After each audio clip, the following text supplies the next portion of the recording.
Bonjour, bienvenue sur Questions d'éthique. Sur le sujet âgé, nous parlons aujourd'hui de la démence chez le sujet âgé et pour cela j'ai invité autour de cette table tout d'abord Alain Mukieli. Alain Mukieli, vous êtes médecin de santé publique et directeur du secteur santé publique de la Mutualité française des Alpes-Maritimes. À côté de vous Valérie Serraz, vous êtes aussi médecin de santé publique, gériatre, directeur de l'Institut de la maladie d'Alzheimer dont on va parler aujourd'hui. Vous êtes aussi un médecin coordinateur d'un EHPAD. Un EHPAD, c'est ce qui était le mot pour les maisons de retraite, je crois. C'est ce qui remplace aujourd'hui les maisons de retraite. Ça veut dire établissement d'hébergement pour les personnes âgées dépendantes. À côté de vous, Pierre Lecause. Pierre Lecause est philosophe, professeur agrégé de philosophie, maître de conférences en éthique médicale à la faculté de médecine de Marseille. Vous êtes membre du Comité national d'éthique et vous avez publié récemment un livre sur le médecin et la mort chez Vuibert que je vous conseille.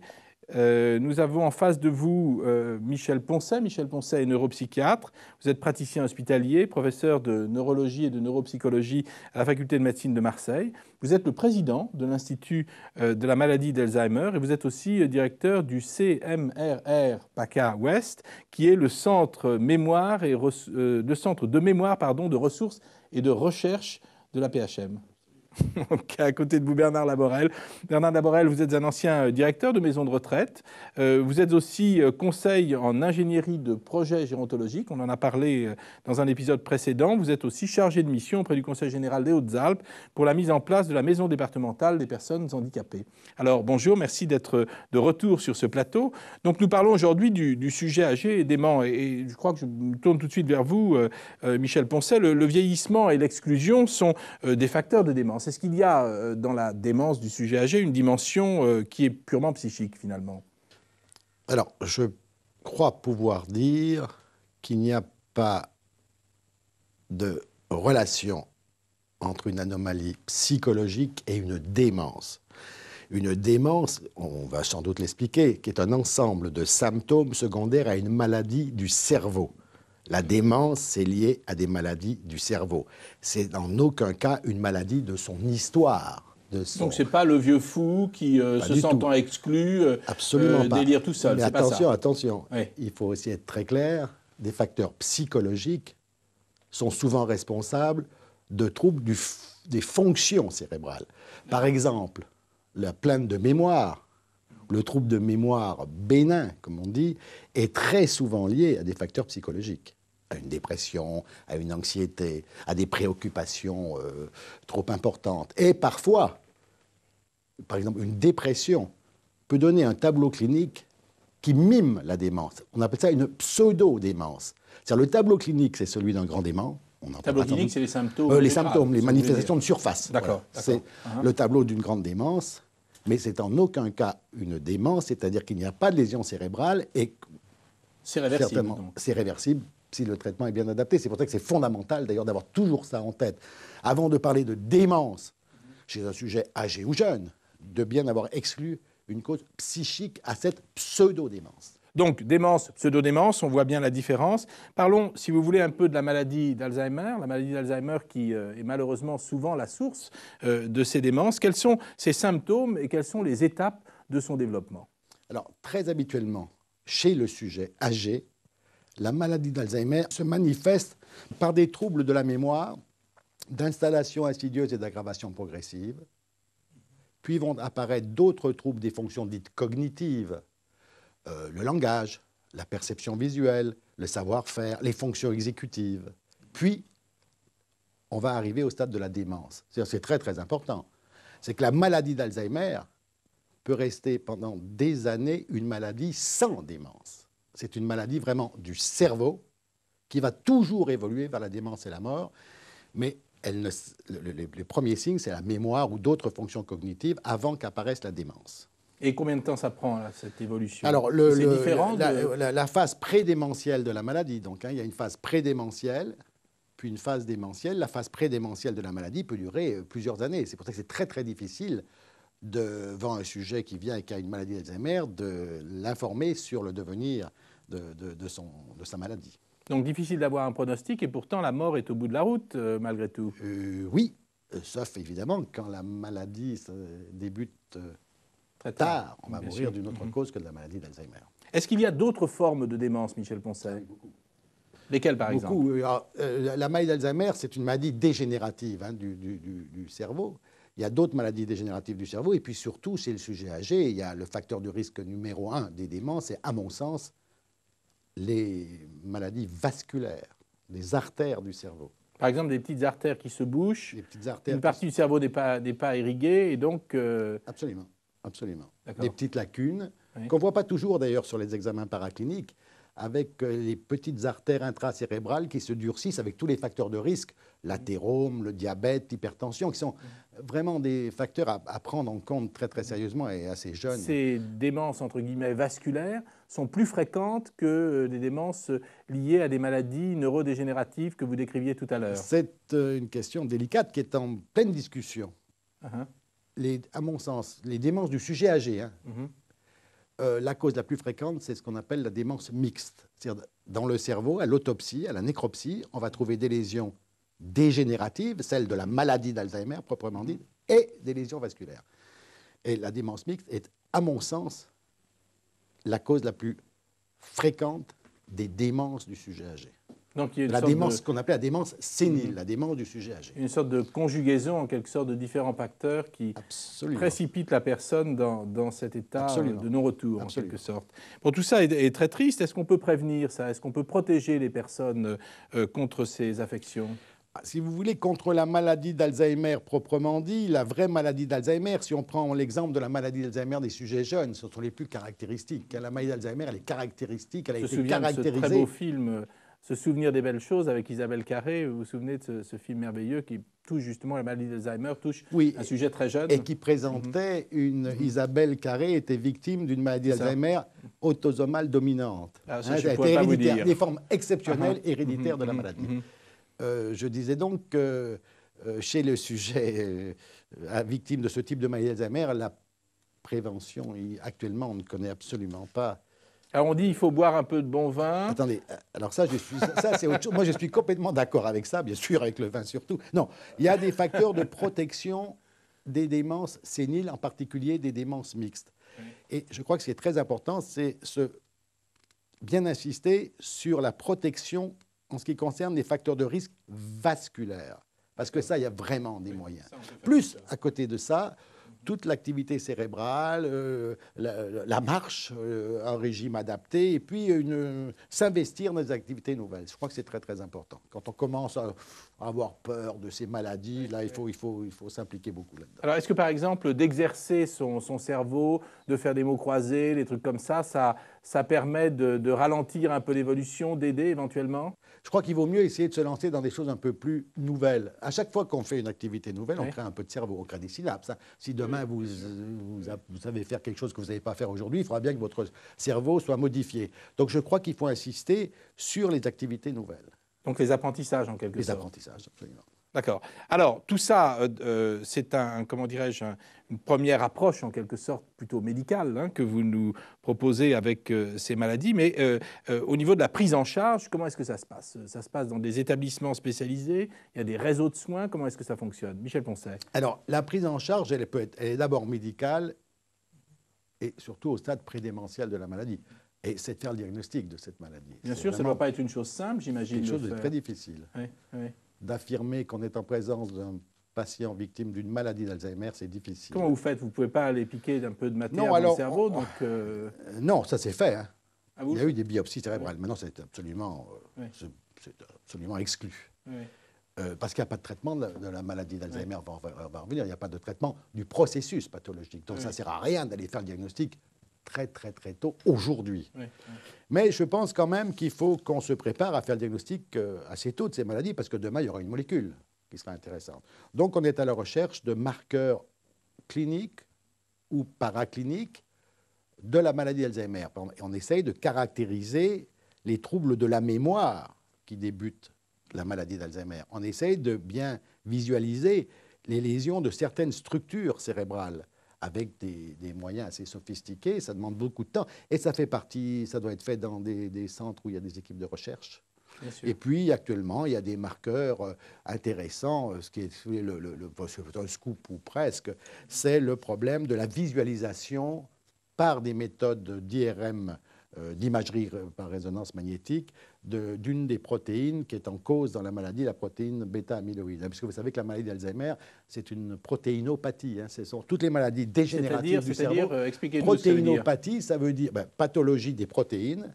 Donc le corps fabrique une protéine parasite, en quelque sorte. Exactement. C'est l'accumulation dans le cerveau de protéines pathologiques pour des raisons compliquées, pour des raisons génétiques et peut-être pour des raisons aussi environnementales. J'imagine que c'est le travail que vous faites, cette recherche, au CMRR, dont nous parlions tout à l'heure, et que vous dirigez ici en PACA.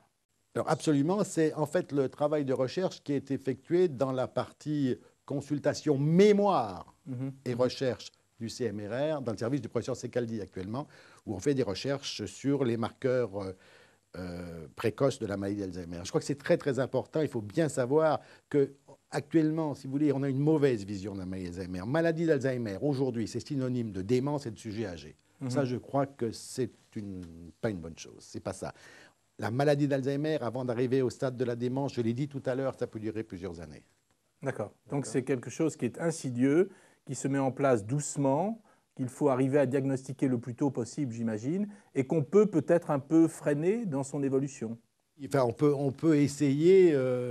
En tout cas, ce qui est très très important, c'est d'informer le patient qu'il va falloir qu'on se bagarre ensemble parce qu'il a une maladie, certainement une maladie du cerveau, certainement une maladie dégénérative. Ça, je crois qu'on peut le dire et on doit le dire d'une certaine façon et qu'il va falloir qu'ensemble on se bagarre un peu pour que ça se passe le mieux bien possible. Alors parlons justement de cette prise en charge que j'évoquais tout à l'heure. Bernard Laborel, comment ça se passe? Il y a des établissements spécialisés, il y a des réseaux de soins? Beaucoup de personnes atteintes de démence restent à domicile.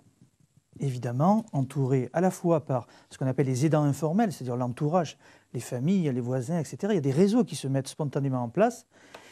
Et puis aussi par les réseaux formalisés, les infirmiers, les kinésithérapeutes, etc., parce que la pathologie induit aussi un certain nombre de problèmes somatiques, de problèmes psychologiques, etc.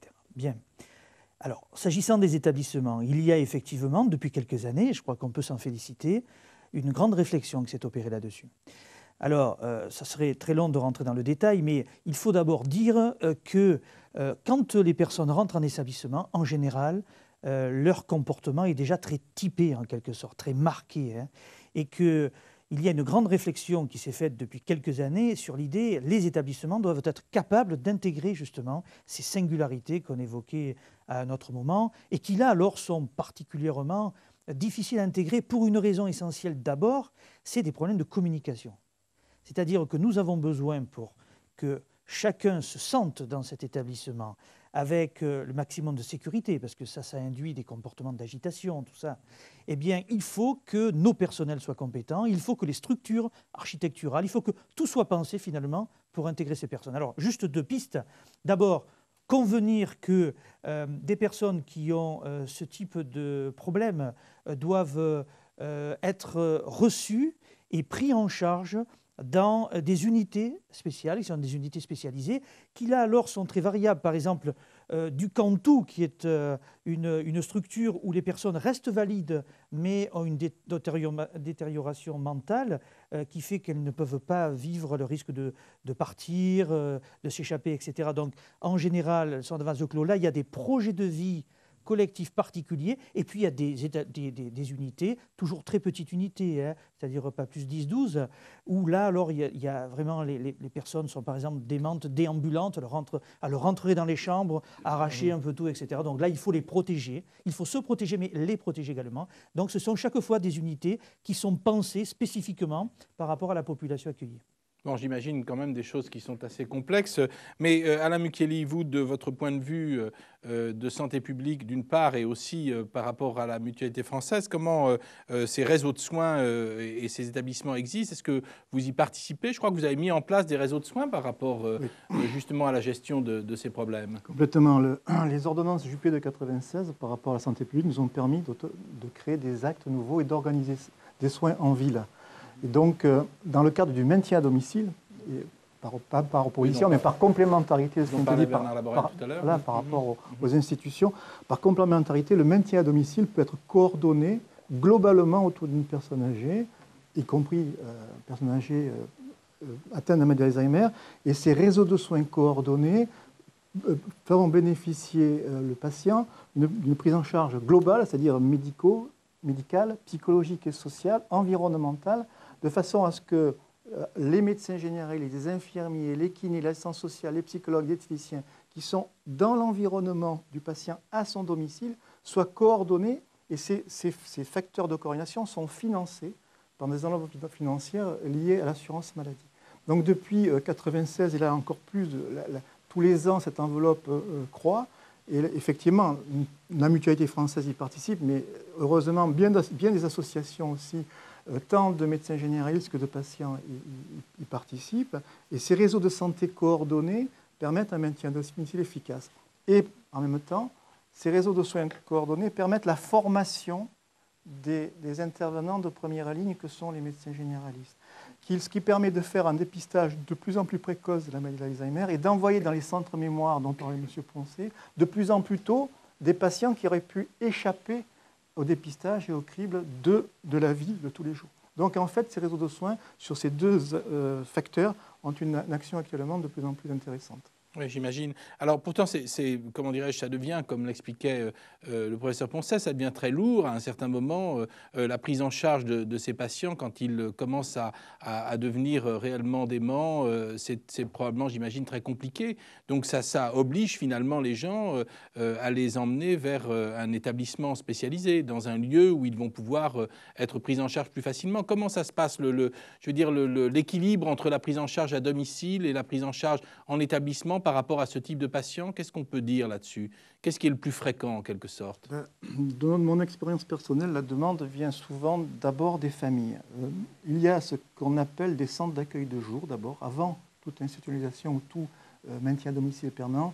On peut penser aussi à des accueils de jour qui permettent à la fois à la famille qui est souvent fatiguée, culpabilisée, d'amener la personne âgée, ce sujet âgé, dans un accueil de jour sur la journée, où là, la personne âgée trouvera un certain nombre d'intervenants formés à la prise en charge de cette personne, de cette pathologie, et dans un cadre quotidien, permettra un support à la famille. Ça, ce sont les accueils de jour de type Alzheimer. Ensuite, souvent, les familles, culpabilisées, fatiguées, nous demandent effectivement des institutionnalisations. Alors, dans l'institutionnalisation, il y a plusieurs stades. Il peut y avoir des hébergements dits temporaires. Il peut y avoir des hébergements permanents. Et là, encore, par négociation successive, en rapport avec les familles, en rapport avec les médecins traitants, en rapport avec les médecins d'EHPAD, effectivement, la prise en charge peut être assurée dans un continuum si le réseau de soins de santé à domicile aussi et lui-même aussi est dépassé. Donc tout ça se négocie en permanence et je crois que dans une carte de valeur humaniste, on n'est pas dans la marchandisation là. Oui, bien on sûr, est clairement dans une réflexion, du cas par cas, dans une équipe permanente, dans une réflexion de prise en charge en continuum, en négociation permanente, ce qui n'est pas toujours vrai partout. Donc je me tourne maintenant vers Pierre Lecause. Pierre Lecause, comment est-ce qu'on annonce un tel diagnostic aux patients, mais à la famille également? Là, on est vraiment typiquement au cœur d'un questionnement éthique, parce qu'on a deux valeurs qui se percutent. D'un côté, la valeur de reconnaissance de l'autonomie à laquelle notre société est très attachée, et il n'y a d'autonomie qu'éclairée. On peut participer activement à un traitement, une stratégie thérapeutique, que si l'on est informé clairement de la nature de la pathologie qui nous affecte. Le problème est qu'ici, et c'est là qu'on va rencontrer une deuxième valeur qui s'appelle la bienfaisance, accomplir un bien en faveur du patient. Le problème ici, c'est qu'il n'y a pas de traitement. Et donc, on peut, par empathie, s'imaginer à la place du malade qui apprend déjà ce qu'il redoute, qu'il a une maladie cérébrale et maladie à laquelle on accole ce nom terrifiant, plus terrifiant encore que le mot cancer, de maladie d'Alzheimer. Moi, je ne sais pas si j'aimerais savoir le nom de ma dégénérescence, de ma démence. Vous inquiétez pas, Pierre, vous n'en êtes pas là pour le moment. Vous pouvez y aller, il n'y a aucun problème. Mais en tout cas, tant que nous n'avons pas l'ombre d'un traitement réellement efficace, il me paraît un petit peu précipité. Nous en avons souvent discuté avec le professeur Poncet et je crois que nous sommes d'accord vraiment parfaitement sur ce point-là. Ce n'est pas le cas de tous les praticiens. Même beaucoup pensent que c'est respecter la dignité de la personne que de lui dire la nature de l'affection. Donc vous pensez qu'il ne faut pas le dire? Moi, je pense qu'entre le dire et pas le dire, on peut peut-être trouver des euphémismes. Ou, vous voyez, il y a des mots qui tuent. Hein. Michel Poncet. Oui, c'est une vraie question. D'abord, moi, je ne dis pas à un patient, vous avez la maladie d'Alzheimer, parce que je ne le sais pas. D'accord, vous vous réfugiez. Alors, c'est un peu cette... hypocrite peut-être. Je sais que le patient, je fais l'hypothèse que le patient a une maladie dégénérative de son cerveau. Je ne suis pas sûr qu'il s'agisse d'une maladie d'Alzheimer et je ne sais absolument pas comment la maladie va évoluer. Alors, il y a une chose très importante, quand j'annonce, enfin, quand je discute du diagnostic avec un patient, je discute avec le patient. Pas avec la famille. Et je n'accepte jamais de donner le diagnostic du malade à un membre de la famille. Parce que dire à l'épouse de M. Dupont, il a vraisemblablement une maladie d'Alzheimer, si je ne lui ai pas dit à lui, c'est criminel. Parce que pour Mme Dupont, M. Dupont, il va devenir Alzheimer. Et tout ce qu'il va raconter sera mis en doute. Je crois que c'est extrêmement grave. Donc, on en parle au patient et à son épouse, après avoir demandé l'autorisation. Je parle des phases prédémentielles de la maladie, bien sûr, au début de la maladie. J'en parle au patient, je demande au patient si je peux en parler devant son épouse, et je fais comme ça. Alors, au stade de la démence, c'est un autre problème. Parce que là, l'autonomie éclairée, ça devient... c'est pas vrai. Au stade de la démence, le patient ne peut pas prendre une décision éclairée. Ça serait absurde de dire il veut son diagnostic ou il ne veut pas son diagnostic, je n'en sais rien. C'est un autre problème. Au moment de la démence, forcément, on est obligé de mettre au courant la famille parce que la maladie d'Alzheimer, au stade de la démence, n'est plus une maladie d'un individu. C'est une maladie d'une cellule familiale, d'un quartier et de l'ensemble de la société. Donc, tout le monde est impliqué là-dedans. Donc, vous voyez, l'annonce du diagnostic, c'est vraiment un problème très difficile. Mais enfin, quand vous dites au stade de la démence, est-ce qu'il y a des gens qui viennent vous consulter à ce moment-là? Ça me semble quand même assez étonnant que les gens ne viennent pas vous consulter avant, au moment où les premiers symptômes apparaissent. Ils arrivent et c'est déjà évolué au point d'avoir laissé cette maladie pendant plusieurs années s'installer comme ça. Absolument. Ce qui montre bien d'ailleurs que c'est une maladie qui s'installe insidieusement, qui s'aggrave progressivement et qui peut permettre de conserver son autonomie pendant plusieurs années. Puisqu'on voit des patients, c'est généralement des patients âgés dans ce cas-là. Vous savez, on dit, bon, il radote un peu, c'est le vieillissement. Bon, c'est vrai que ça, c'est un petit peu dommage et que je pense quand même que faire le diagnostic plus tôt de la maladie d'Alzheimer au moment de la démence, c'est important. Pour mettre en place, d'ailleurs, pour discuter de la mise en place de toutes les aides qu'il va falloir amener aux aidants, parce qu'à partir du stade démentiel un peu avancé, la maladie, ça devient une maladie de la famille. Valérie Serraz, votre point de vue sur cette annonce, en quelque sorte, du diagnostic aux membres de la famille et aux patients, plutôt aux patients et aux membres de la famille, pardonnez-moi pour l'inversion, Michel Poncet. Alors moi, je vais dire que pour le diagnostic aux patients, je suis en position où j'ai plus à me poser cette question-là. Parce que je m'occupe vraiment de grands aimants, on va dire. Oui, donc pour vous, c'est... Donc le diagnostic, peu importe. En revanche, c'est vrai que les familles, même lorsque les gens sont dans des états démentiels assez sévères, ils ont du mal quand même à dire le mot, une sorte de tabou autour de ce mot. Une frayeur, je pense, avant tout. Une frayeur. Mais je crois que peu importe, finalement. Parce qu'ils savent que leur parent est transformé par une maladie du cerveau, c'est évident. Peu importe s'ils le disent ou s'ils ne le disent pas. Moi, souvent, on me pose la question dans les petites formations qu'on peut faire, mais il faut leur dire. C'est important de leur dire qu'ils ont une maladie d'Alzheimer. D'abord, comme le disait M. Poncet, je crois qu'on ne le sait pas, peut-être même jusqu'à la fin. Hein. On saura vraiment lorsqu'on fait les nécropsies, mais ce n'est pas très grave. L'essentiel, c'est de leur apprendre à vivre à un moment donné avec un tableau clinique particulier qui a assez de difficultés. Les mots, Ils viendront après, je crois. Qui est-ce qui décide, Valérie Serras, du placement en institution? Et quand on place les gens en institution, vous parlez des grands déments donc, dont vous vous occupez. Que deviennent leurs libertés individuelles, évidemment? C'est une décision qui peut être très difficile, hein, et ce n'est pas simplement la décision. C'est qu'après, pendant un bon moment, on se demande si on a pris la bonne décision ou pas. Ce n'est pas juste au moment où on dit bah, tiens, il faut chercher une maison de retraite, faire un placement, etc. Même après, parce que souvent, il y a un temps d'adaptation qui peut être très long, et tout le temps, on se pose la question, et c'est important de se la poser d'ailleurs, est-ce qu'on a pris la bonne décision, est-ce qu'on pouvait faire autrement? Mais je crois que moi, je me bats pour dire, parce que bon, on s'occupe beaucoup des familles, l'Institut de la maladie d'Alzheimer, uniquement des familles d'ailleurs, il ne faut pas dire qu'il y a un parcours idéal. Il n'y a pas, à un moment donné, souvent on vous dit, bon, mais c'est juste le début, il ne faut pas le placer, on le garde à la maison, etc. Il n'y a pas de parcours idéal. À un moment donné, il y a une décision à prendre. Même si les gens ne sont pas spécialement graves, n'ont pas de gros troubles de comportement, etc., il faut évaluer tout un environnement, toute une famille, tout le système aussi de soins qu'il peut y avoir qui a été mis en place, et se dire que, ben, oui, on peut éventuellement opter pour un domicile, mais que là, un accueil de jour, mais pas imposer aux gens en fonction d'un stade de la maladie. C'est vraiment multifactoriel.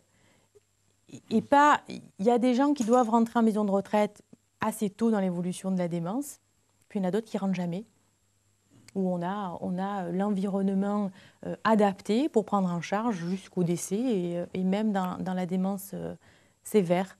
Je crois que vraiment, et sans arrêt se reposer les questions, que faire, sachant que la vie du malade, bon, ben, et là, c'est probablement une question éthique, mais la vie du malade, c'est difficile de la voir. Même si les familles vous disent, dans son passé, il ne voulait absolument pas rentrer en maison de retraite.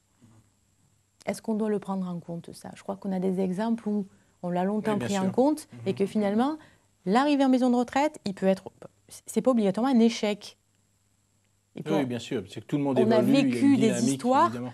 où, effectivement, la maison de retraite, elle est délétère pour la personne, mais parfois, c'est bien le contraire. Pierre Lecause, la liberté individuelle dans tout ça.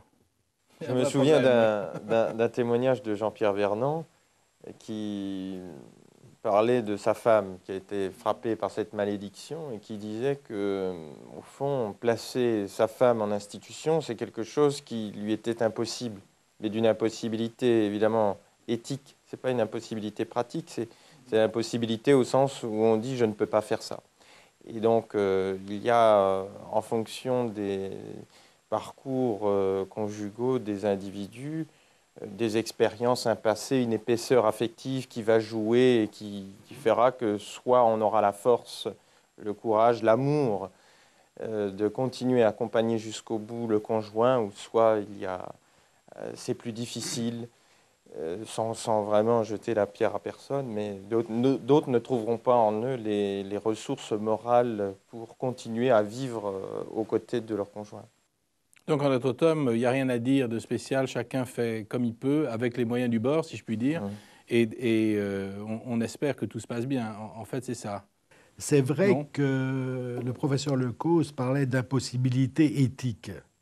C'est-à-dire, en gros, si j'ai bien compris, mes parents m'ont élevé, je les ai fait souffrir, ils m'ont donné beaucoup de choses. Maintenant, il faut que jusqu'au bout, je garde ma main. Eh bien, écoutez, ce n'est pas forcément être bienfaisant, ça. Parce que la bienfaisance, dont vous parliez également tout à l'heure, peut passer par l'institutionnalisation. Et j'ai eu du mal à comprendre ça encore. Je pensais que le maintien à domicile, c'était vraiment, il faut peut-être tout faire pour que ça se passe bien, si on est sûr que le patient bénéficie du maintien à domicile. Mais il y a beaucoup de situations où on est surpris, alors qu'on a mis le patient dans une institution, de le voir vivre, de le voir revivre. Il s'agit là d'une question de qualité de vie du patient, finalement. Et peut-être que certaines institutions sont à même d'apporter au patient une qualité de vie meilleure, à la fois par la conjugaison de l'attention, du soin, au sens de prendre soin d'eux, qui parfois dans la famille, à cause de la fatigue, du poids moral, de l'épuisement que ça représente, n'est pas plus disponible en tout cas. Oui, peut-être. Ça peut être de cet ordre-là. Bernard Laborel, un mot? Enfin, je partage ce point de vue. Je crois que le docteur Serras le disait bien tout à l'heure, chaque cas est un cas particulier. Et à cet égard, il ne faudrait surtout pas considérer que sous prétexte qu'un diagnostic a été porté, un diagnostic de démence, eh bien, on s'affranchisse finalement de toutes nos obligations envers cette personne. Comme ça vient d'être dit, la personne reste une personne ayant sa dignité, que nous devons protéger parce que nous avons une responsabilité vis-à-vis d'autrui et surtout d'autrui en position de faiblesse chronique là, et évolutive. Nous avons à préserver dans les établissements ce souci-là de la liberté, du respect de la dignité à chaque étape. Et ça suppose, et là on est vraiment dans une problématique éthique, ça suppose une délibération permanente, ça suppose de travailler avec les familles. Surtout pas de dire, écoutez, on connaît notre métier, restez à l'écart, nous on sait ce qu'il faut faire, surtout pas, parce que la personne reste une personne et donc attachée à toute son histoire. Et son histoire, c'est aussi sa famille. On va y revenir en fait dans le prochain épisode. Je vous remercie tous d'avoir participé à ce débat et nous nous retrouvons demain, donc dans Question d'éthique. Nous allons parler de la famille et des accompagnants, toujours autour de la thématique du sujet âgé. Donc à demain dans Question d'éthique.